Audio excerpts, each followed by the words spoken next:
بعد ما اتفرجت على برومو تيزر المداح الجزء الخامس أسطورة العهد، بصراحة شدني جدا وإن شاء الله هتفرج عليه. بس عندي طلب صغير منكم، أرجوكم محتاجة من أي حد فيكم مساعدة. شيخ جاد، احنا وصلنا لمقبرة جديدة، انت مطلوب بالاسم. ما تخافش. المسلسل بطولة حمادة هلال، غادة عادل، خالد الصاوي، خالد سرحان، هبة مجدي، يسرى اللوزي وممثلين تانيين كتير. سعادتي لا توصف وانا واقفة قصاد المادة. انا سعيد برجوعك من الموت. ابتسامتك دي مش هتدوم عشان انا رجعت. جن ومتصور لكم في هيئة صابر. انا مش مستريح لك، انت مريب. صابر طلع عايش يا رحان. هو في حد بيرجع من الموت يا منال؟ انا بحلم. هو صابر السبب. وانت بجد هيدولك مقام هنا في البلد؟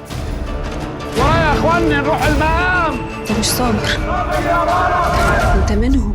زي ما قلت قبل الانترو، انا بجد محتاجه مساعده. لما شفت البرومو بتاع المداح اسطوره العهد عجبني جدا مود المسلسل، جو الرعب والشياطين والخير بيحارب الشر. نوع المسلسلات الفانتازيا ده بيشد، وكانك بتتفرج على قصص خياليه او الف ليله وليله. كل الكلام ده مفيهوش مشكله، جميل.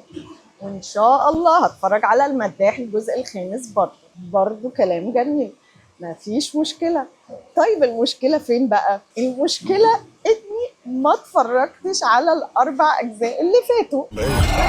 اعوذ بالله من الشيطان الرجيم. طول عمري وانا بسمع عن الشيطان الانس، لكن اول مرة اشوف. انا اللي اخليك محبوس هنا، محدش هيطلعك. بس انت قادرة تنقذيها. اللعبة دي مش هتنفع معايا. لا عجب.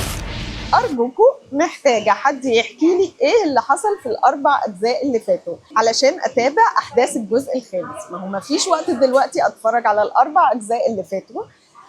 30 حلقة في 4 مواسم، 3 في 4 ب 12، نحط الصفر يعني 120 حلقة في معدل 45 دقيقة في الحلقة.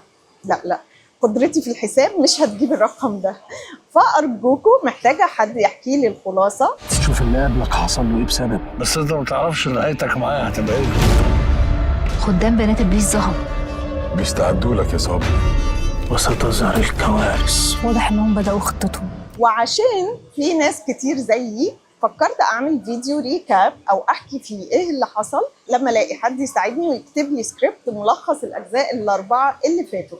والفيديو ده هيكون باسمه والكريدت هيكون ليه. اكتبوا لي في الكومنت او على الماسنجر او ايميل او اي حاجه انك ممكن تساعدني، وانا هتواصل معاك عشان اخد منك السكريبت واعمل فيديو ملخص الاحداث، وانت اللي هتكون البطل. هستناكم تبعتولي، وكفايه كده عشان انا تعبت. اشوفك قريب.